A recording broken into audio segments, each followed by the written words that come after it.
unknown to many, in 2016, before filing of COC, ni President Duterte, he stopped with us. No media, no cameras. He went to the Adoration Chapel of San Agustin at the back, and he prayed silently, and he stayed with us bago siya dumiretso sa Comelec. And in fact, ang isa sa pinaka-encounter ko sa kanya, kasi po kami naghahanda ng mga pagkain for feeding sa mga homeless daily.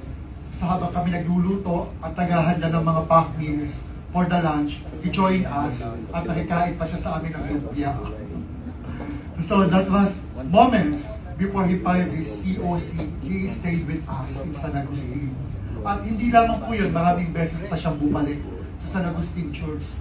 And he prayed, no camera, no PSG, and usually dalawang sasakyan lang yan kung pupunta o pumasok sa San Agustin. And he went at the back, kasi ang Adoration Chapel namin, if you're familiar in Intramuros, sa likod ng San Agustin, sa may Starbucks or NCCA, nandun yung gate ng Adoration Chapel.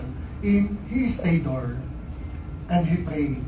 Kaya nga sabi ko, kung binabatikos niya kami mga pare, ako alam ko kung ano nasa kanya. Kasi at the end of the day, we do not know kung ano ang nasa puso ng bawat isa sa atin.